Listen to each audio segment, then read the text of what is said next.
On this Monday night, Israel's deadly double strike on a hospital in Gaza. The journalist killed, why it's suspected to be a war crime, and the worldwide condemnation. The Prime Minister's mission to build European relationships, how defense is high on his agenda. I think what it indicates is that the landscape has changed. The clever and subversive rebrand of a protest movement banned in the UK. Plasticine Action, the group, we are a peaceful organisation. How one man is mocking a British law. Plus, she came back swinging. Well, it feels super surreal still. Canadian golf champion Brooke Henderson's new victory and how Canada is leading the way in women's sports.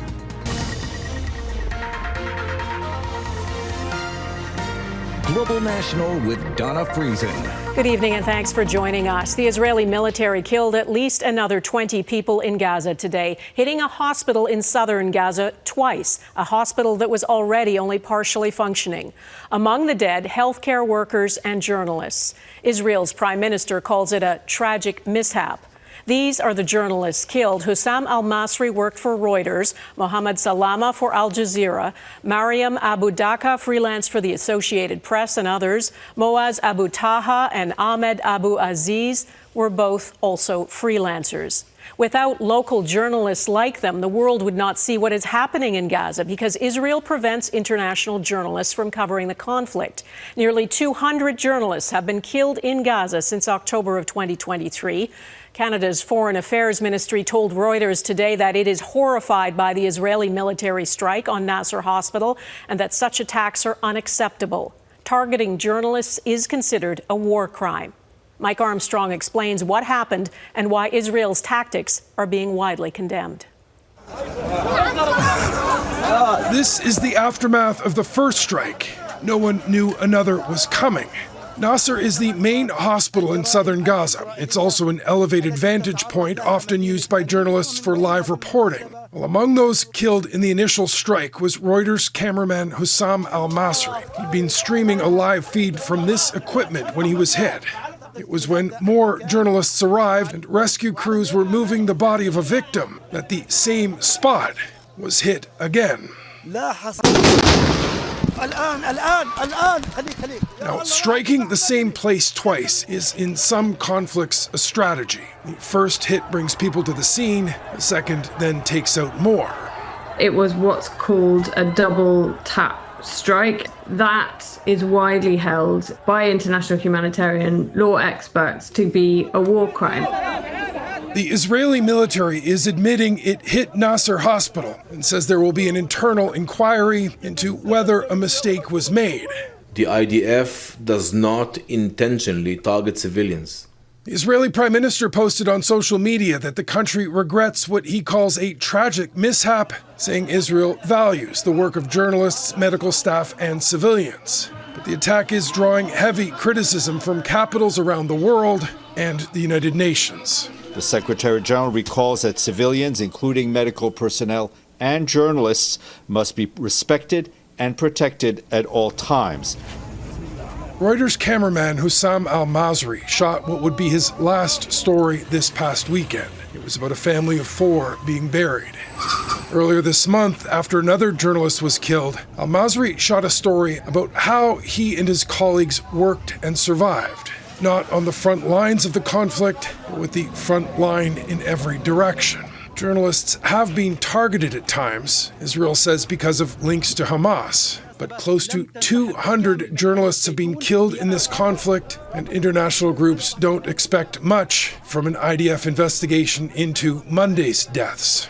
Israel very rarely carries out transparent investigations, and in no cases of journalist killings thus far has anyone ever been held accountable.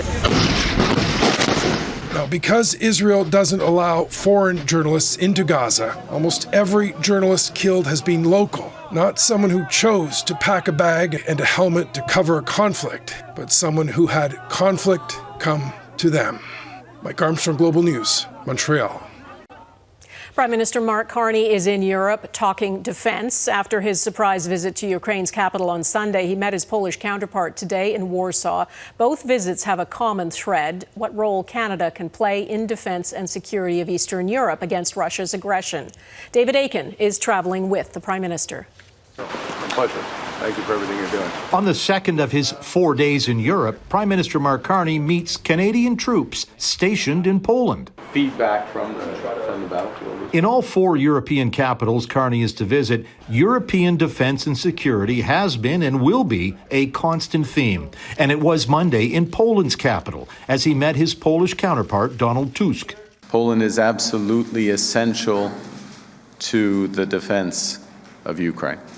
And it's no coincidence that Carney's defense minister, David McGuinty, is the only cabinet minister that is accompanying Carney throughout these 4 days. I think Canadians know that the landscape has changed, that the geopolitics are changing, that the threat landscape has changed.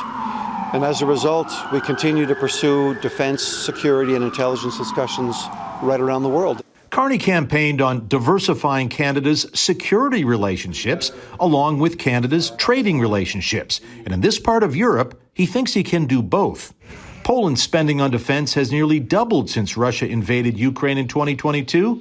Carney has vowed to quadruple Canada's defense spending by 2030. And he says Poland is an inspiration. We learn much from the Prime Minister, from his government, including the importance of pulling our full weight in NATO. And it will take us a few years to reach Polish levels of commitment. It's possible. But it's possible. Prime Minister Tusk said Poland is keen to buy more airplane engines from Canada and would like to know more about Canada's small modular reactor technology. And that means more chances for Canadians to diversify trading patterns. The whole objective of these 4 days in Europe really is all about defense and trade. And Carney is fond of using this phrase, and it's a real central banker phrase. He says he wants to catalyze investment from Europe into Canada and increase Canadian exports abroad. Donna. David Akin in Berlin, thank you. A number of homes in Nova Scotia have been destroyed by a wildfire that is still burning out of control. The Long Lake fire is burning in the Annapolis Valley and has consumed more than 77 square kilometers. The province says it's not certain yet exactly how many homes have been destroyed or damaged. Premier Tim Houston says the province is trying to ease the financial burden on families forced out by the fire. So for every household that has been evacuated for 4 to 7 days, the province will provide each adult with $500 and each minor with $200 to help support you through your urgent needs right now. Families in 330 homes in the Annapolis Valley have had to flee because of that fire. The family of a Norwegian man plans to come to Canada later this week after his body was discovered in northern Manitoba yesterday. RCMP found 29-year-old Stefan Schotelvik on the banks of the Hayes River, near where his belongings were found days earlier. Police believe he tried crossing the river and may have been swept away by the current. He was on a cross-country tour of Canadian wilderness and was first reported missing on August 15th after failing to arrive in York Factory. Contract negotiations between Canada Post and the union representing its postal workers are being temporarily paused. Canada Post cancelled a meeting that was planned today. CUPW tells Global News the Crown Corporation needs more time to review the union's offer. It's not known when talks might resume. In a statement last week, Canada Post said it was committed to reaching an agreement but requested more information to support the process. Smoking rates are at an historic low in this country. According to Stats Canada, only 1 in 10 Canadians say they now smoke cigarettes. And those who are still trying to quit are now being advised to steer clear of vaping as an alternative. Skylar Peters explains why. According to Statistics Canada, a little more than 10% of Canadians say they smoke cigarettes, while at the same time, nearly 6% of Canadians over the age of 15 say they use vaping products. Once viewed as a contemporary way to quit smoking, it's now a method experts are recommending against. We also didn't want to normalize its use. We know it's quite prominent, and to we think there's better things that you can try before to quit smoking. In the most recent Canadian tobacco and nicotine survey, 31% of smokers made an attempt to quit within the past year. Of those people, more than half of them tried without any type of assistance. Nearly 40% tried smoking less, 28% tried switching to e-cigarettes, and more than a quarter tried nicotine replacement products. It's used more often than patches, gum, or lozenges, but researchers say vaping is not as effective. Nicotine replacement therapies are Health Canada approved, and they've been designed specifically for the purpose of getting people to stop smoking. You don't have that precision in smoking cessation with other products. The task force's recommendations include seeking advice from a care provider, getting counseling, and replacement therapy such as nicotine gum, lozenges, or patches. It recommends against e-cigarette use, except for smokers who haven't had success with other options first, aren't willing to try those options, or express a strong preference to use e-cigarettes. Experts say vaping is no longer marketed as a tool, pointing to flavors like bubblegum, fruit, or candy. They tend to be very favored by the youth, and then that creates an entire population that is now nicotine dependent. No matter the method, Dr. Eddie Lang says the less nicotine dependency there is in Canada, the better off the country will be. We know it's hard to quit. It probably takes more than 2 or 3 times, but the health benefits are extraordinary. Skylar Peters, Global News, Calgary. Detained again. Coming up, why a man wrongfully deported from the U.S. is back in the custody of immigration officials.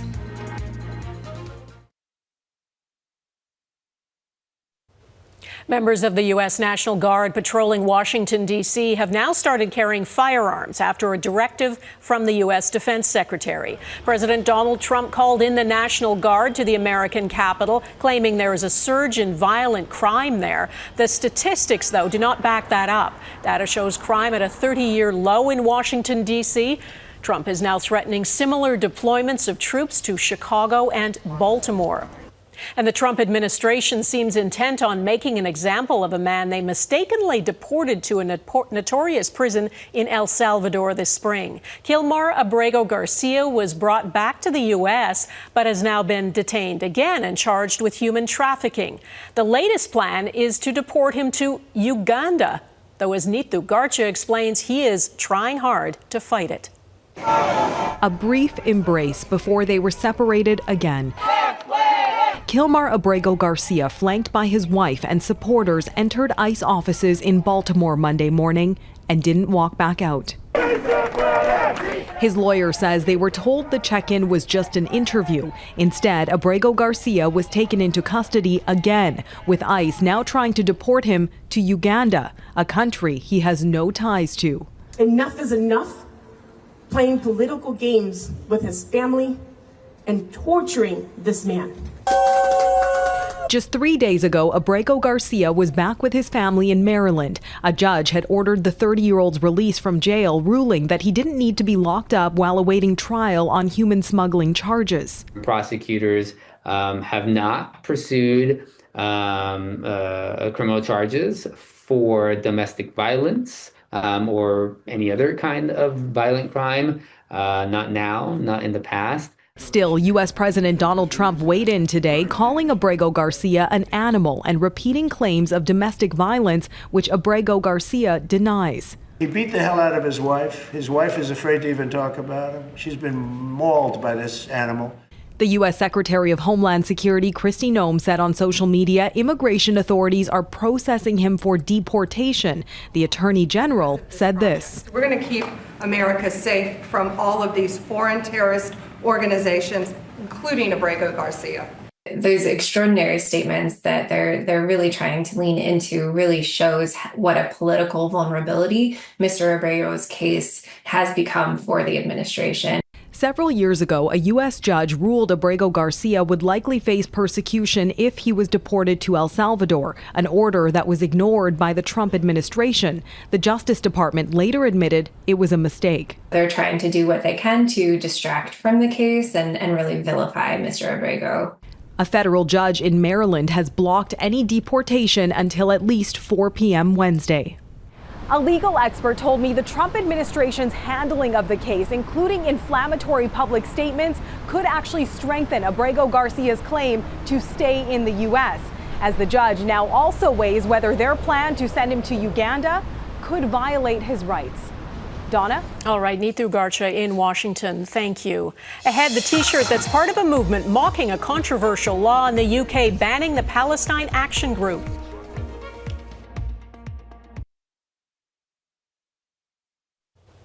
Back in July, the UK government banned a protest group called Palestine Action, declaring them a terrorist organization.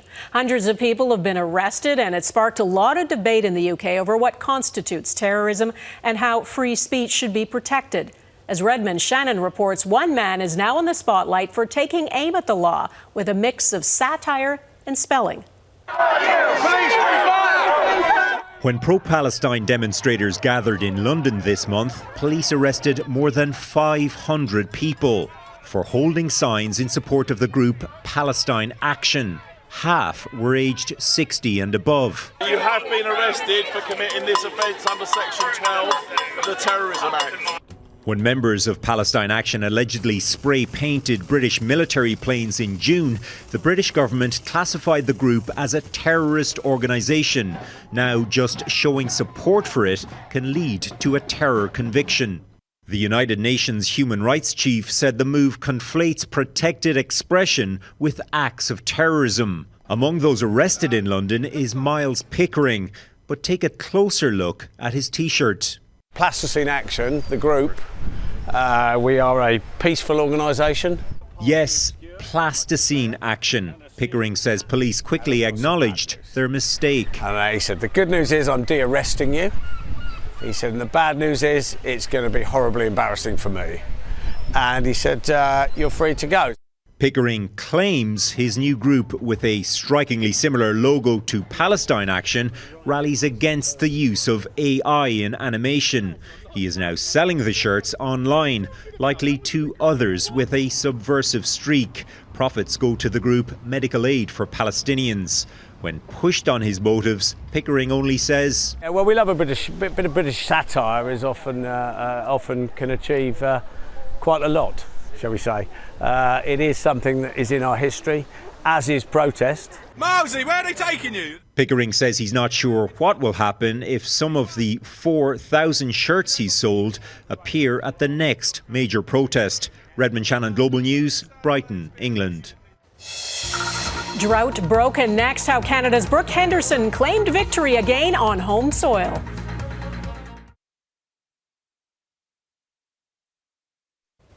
After a powerhouse performance at the Canadian Open in Montreal nearly 3 weeks ago, rising Canadian tennis star Victoria Mboko made her first appearance at the U.S. Open. It didn't go quite as well. 18-year-old Mboko was quickly eliminated from the tournament. She lost to two-time Grand Slam champion Barbora Krejcikova in 2 sets. Mboko is recovering from a wrist injury.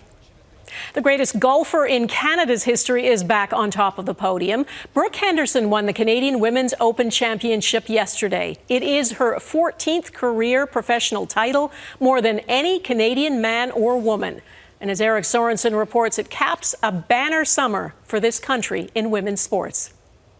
You had to hold your breath all day. A birdie putt on the second last hole to retake the lead. 2 years since her last victory, many wondering if she'd ever win again. The Brooke Henderson of old, fearless down the stretch, then tapped in to win the CPKC Championship. It feels super surreal still. Surreal because, she says, doubts had crept in after struggling this year. There were some dark times for sure. Like I've been telling everybody for like a long time, it's like, it's close, it's close, it's close. And to finally break through again is just so exciting. Henderson is the most accomplished golfer this country's ever produced, winning Canada's Open Championship twice, which hasn't been done by a Canadian in more than a century. To be able to sing the national anthem after winning my national Open is just so cool.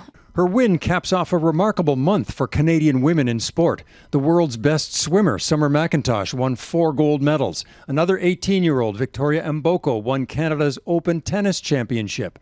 And Canadian teams are at or near the top, from women's hockey to soccer. And right now, the women's rugby team is playing at the World Championships, ranked 2nd in the world. This country is a leader in women's sport because we invest in women's sport, says Shannon Kerwin. When I say investment, not only financial resources, but I think it's time and coaching and development. And we're seeing the fruits of that labor across the board. That includes women in professional team sports, hockey and soccer. And WNBA basketball is coming to Canada next year. We're starting to have women be a part of the professional sport profile, and that is going to help women see themselves as athletes. Now 27, Henderson is the inspiration for golfers like Aphrodite Deng, a 15-year-old Canadian who had the best score by an amateur on Sunday. Hard to imagine Brooke Henderson as the aging veteran, especially when she planned to celebrate this way. I might have a pop. I haven't had pop in like years, but I might have one. Eric Sorensen, Global News, Toronto. That is Global National for this Monday. I'm Donna Friesen. Tonight's Your Canada showcases a farm near Lindsay, Ontario, some patriotic animal art in Gibsons, BC, and a floral clock in Beechwood, New Brunswick. Please keep them coming. Send your pictures of Canadian pride to Global National at globalnews.ca. And thanks for watching. Hope to see you here again tomorrow. Bye-bye.